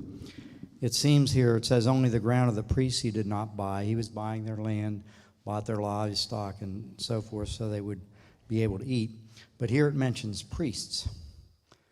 And it seems like it's like the Levitical priesthood later, where they didn't really own anything, but they had their own separate land, and they were provided for. Is there a correlation there, or? Well, definitely, I think it's a precursor for sure. In different religious components or religious entities around the world, I'm sure, the priests were not an uncommon thing. So these priests would be very similar to the Levites. They had certain laws that the country here that Joseph had to follow. So, the priest owned land, but he couldn't take anything from them. He couldn't take their land. He couldn't do anything because of their position and authority. And we see the same thing when Israel, goes in as a nation into the land, and how Abba sets up the Levites and so on and so forth, with certain guidelines and rules. Definitely Right. a similarity. So these were priests that were part of a priesthood. Within Yaakov's, that came with him from Canaan, correct? Or are these Pharaoh's priests? Yeah, these are Pharaoh's priests. These are in Egypt, as far as my understanding goes. These are in Egypt. Let's get a little context here. And as for the people, he moved them into the cities from one end of the borders of Mitzrayim to the other, and only the ground of the priests he did not buy. Because if you notice here, he's not taking any of the ground or the seed or the livestock or anything of the brothers and his father that have come into the area, because they've been given the best of the best according to Pharaoh. So he's talking about the Egyptians here, specifically the Mitzrayites, and that's the priesthood of the Mitzrayites, whatever that looks like. Yep. Okay, any other questions for 47 or 46? You good? Okay, let's go on to 47. From June Enriquez, MTOI Philippines, verse 27. If Israel had possessions, were fruitful and increased, how did they end up becoming slaves and selling themselves to Pharaoh? Did Israel mishandle the wealth?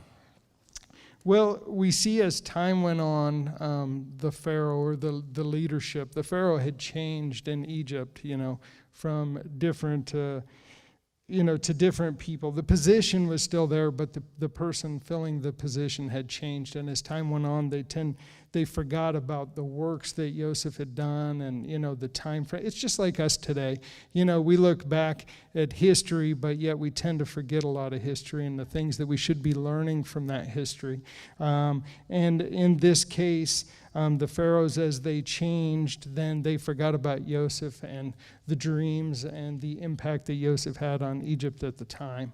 So then, the importance of Joseph and his father and the brothers and their descendants became less and less, and to the point where they were no different than the rest of the Egyptians, and they went into bondage as well.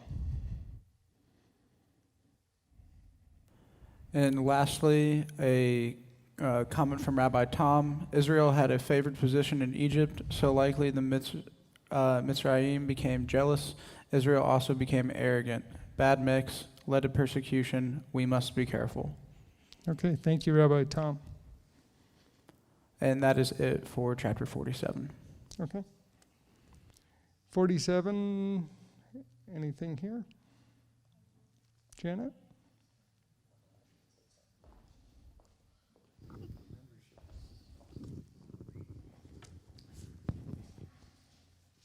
Thank you. 47. There's the verse about when Israel is verse 9, when he meets with Pharaoh, and Pharaoh asked Jacob, "How old are you?" And then Jacob said to Pharaoh, verse 9, "The days of the years of my sojourners are 130 years." And then he says, "Few and evil have been the days of the years of my life. And I have not reached the days of the years of the life of my fathers in the days of their sojournings." When he says few and evil, is he regretful for his life, or what Well, he is regretful. He's sad over the loss of Joseph, and he spent 22 years in mourning. He had troubles with Laban. He had troubles with his wives, the conflicts, then his daughter. I mean, look at all the, truthfully, Jacob's life was not peaches and cream, so to speak. There was a lot of trouble. And then we get to this point, and he said it's evil because, it was not his intention of how his life should have been. Things just did not go his way sometimes, like the loss of his son. So it was evil in his hearing, because it wasn't his desire for how things should have gone and his plans. Because look, he had just elevated Joseph. He'd given him a coat. He was getting ready for the inheritance, right? Done all this, and then all of a sudden he was stripped of that. And it's been 22 years of mourning, just this situation, not to mention all the other situations that went evil, so to speak, in his eyes and in his heart. So, does that make sense? Good. It does. And the other thing that I got was 7 and 10. There's in two occasions that it says that Jacob blessed Pharaoh. And it's, even though Pharaoh was, obviously they were not in the same spiritual walk, I guess, is that Right. what you want to call it, but he still blessed him because he was grateful, I suppose, and thankful for what he was providing to them and had provided to Joseph. Yeah, Is that he right? did, and that blessing was, words of wisdom and thought, I'm sure, and some prayer there, and he was lifting him up, whether or not he wanted to be lifted up or not.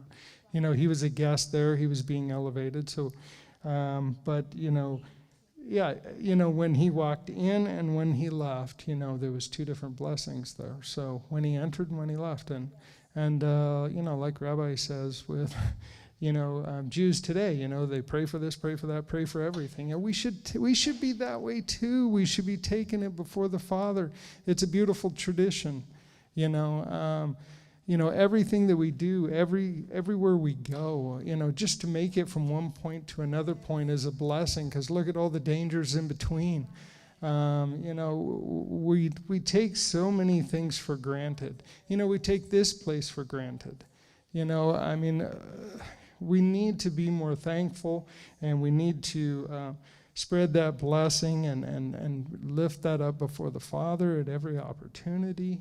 And not get so selfish and self-induced, so to speak. We need to,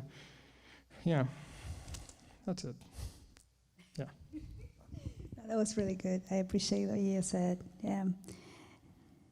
There's this Rabbi Shalom Arush, I think he is always talking about, I don't hear him anymore, but I remember the little that I heard from him was that everything was gratitude, be thankful, be grateful, I think there is power there for sure. There's a different attitude when you're grateful. When we're grateful, right? We cannot be depressed and grateful at the same time. I'm grateful for the questions you guys ask, because look, otherwise we'd have been done a long time ago, And what are we all doing here? This is the very purpose we're here. So I'm grateful, and footages, and my goodness, it's endless, the hours.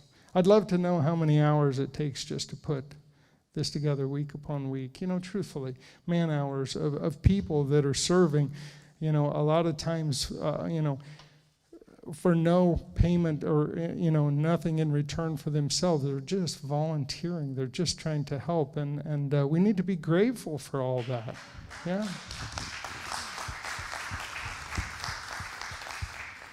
So.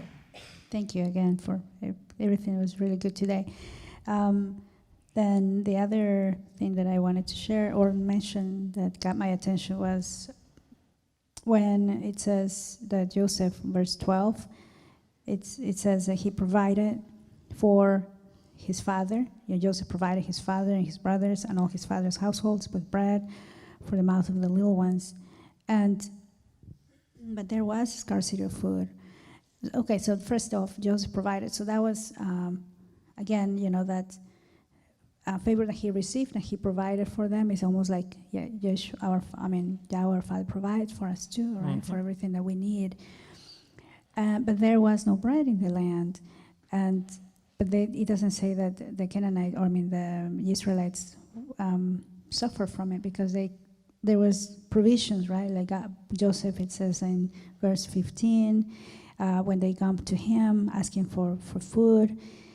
He says, give us bread for why we should die. And then Joseph said, give me your livestock, and I give you bread for your livestock, if the silver is gone.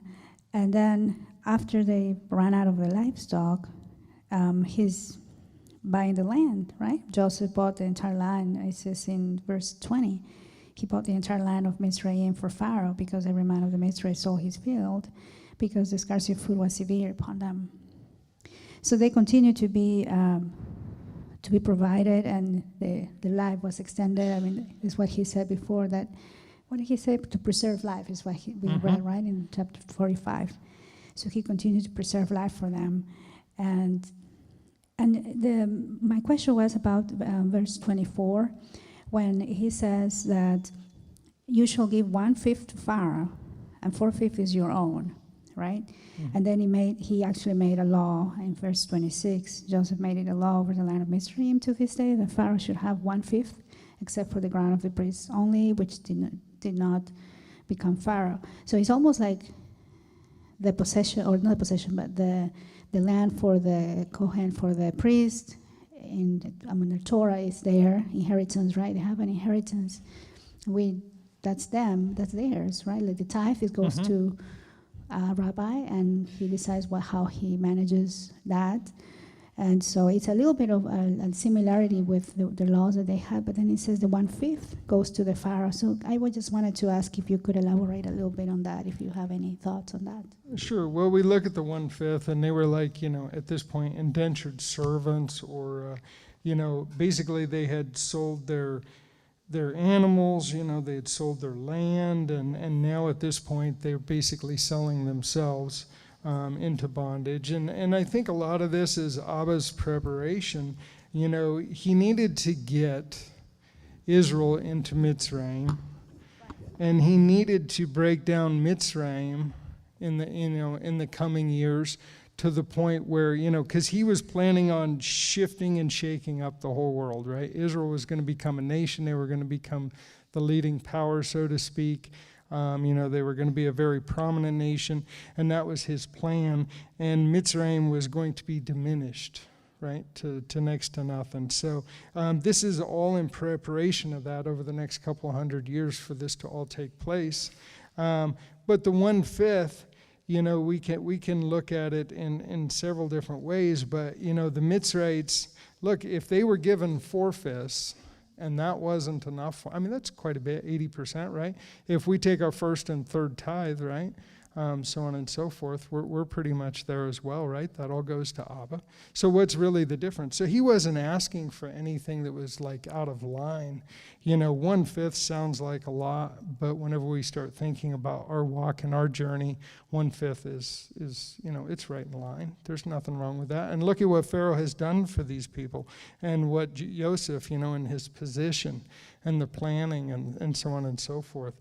And now, they're going to also be needing to provide seed for planting after all this is over and all these things. So, I think it was preparation, and Joseph was making some great decisions, in the position that he was in.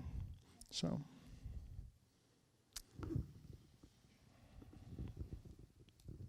Sure. Here I am again. This whole thing is so loaded, huh? It is so like you said, loaded. Drama. Oh. There's so much here to talk about. It's like a good movie, right? It really is. Yes. And with apologies, but honor to our Rabbi Steve, I have in these 8 verses between 12 and 20, there must have been a Torah cycle where he just got on a roll with the meanings behind of all this scarcity of food, and my Bible is all scribbled up. And if I may, I'd like to share some of the notes that I took on what Rabbi said. Yeah, let's hear them. All right, so we have Joseph, as Janet was saying, Joseph providing the household with food. And so I have Yeshua is our bread of life, living word. Then when you get to the end of 13, it says the land of Canaan was exhausted from the scarcity of food. And I have in my notes, this represents hunger for the hearing of the words of Yahweh. Very good. And then I'm pretty sure this is from I don't think this came from me, Rabbi Steve. But then Yosef brought the silver into Pharaoh's house, and the Mitzrayans come to Yosef and say, "Give us bread, or why should we die in your presence?" And then my notes say, "Is my hunger for his word a matter of life and death to me?" Now that definitely has got to come from Rabbi. But this whole, I think it really affected me when he taught on this. And so then they give their livestock, and then they give, all their silver is spent, and there's nothing left. And so in 19, why should we die before your eyes, both we and our land? Buy us and our land for bread, and let us and our land be servants of Pharaoh. And my notes say, what am I willing to give up in order to possess the living word of life and become a servant to him? Amen. Yeah. And then at the very end, when Yosef buys the entire land of Mitzrayim for Pharaoh, I have Yeshua bought the whole world with his life to gain the treasure, his people, that were hidden in the field. So Excellent. Honors Yeah. to Rabbi Steve. That really affected Definitely. me. It's interesting, though, that they've got these animals and they bring them in to get bread. We would be doing it the other way around, right? Because we want meat. We're so full of ourselves. No, but seriously, I mean, what meal goes by in your house, in most houses, that we're not eating meat, not bread? Why are they bringing livestock to trade for bread? Truthfully? You know what I mean? Just a different place, a different time, a different dynamic. Their priorities were different. But here they are bringing animals for bread. And we'd be trying to feed our livestock to go ahead and slaughter them and take part in them rather than getting rid of them. So, whole different time and place. Yeah. Go ahead, Shamash Steve. Okay. You were talking earlier how you said after time, people forgot what Joseph and all had happened. Mm-hmm. So to me, that gave me a thought that we shouldn't set on our triumphs and ride the wave forever. We should get back to serving to what brought us on the first wave and the first triumphs. Yeah. Yep. Amen. I like that. Don't forget where we come from and the struggles and trials that we went through, and make sure that we continue to walk that out and stay as strong and passionate and not let the fire burn out and forget about it, Yeah, because it is, think about it, your walk and your journey and just the struggles that you went through to get to where you're at today. But as time goes on, sometimes it's easy to start forgetting the struggles that you went through and taking things for granted of where you're at today, so. Okay, any other thoughts on 47? How about Grayson? Anything online? Nothing for 47. We good? Okay, let me run through my notes here and just make sure I didn't miss anything.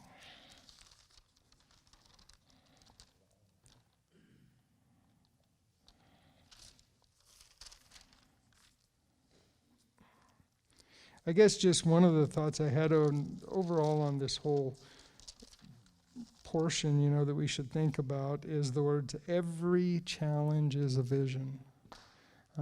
And when you really stop and think about that, that's the way we need to be looking at the challenges in our life. It should be opening our eyes to what's next, what's Abba got in store, what direction are we going, are we going to keep our focus? So every challenge is a vision, and I guess I'd just like to share that with you. So with that, we will get ready to close out, I think. And who would like to close us out? Okay, I see the first hand back there. Go ahead, Grayson. Abba, Father, thank you for giving us this opportunity to come here tonight and to study your word. And thank you for giving us the structure that we can come to and get the answers to our questions that we can't find on our own. Please allow us to take the things that we've learned here tonight and to truly apply them in our walk, and allow us to walk out this life, and so that we can become worthy of being called your children. Amen. Amen. Thank you. Thank you. Okay.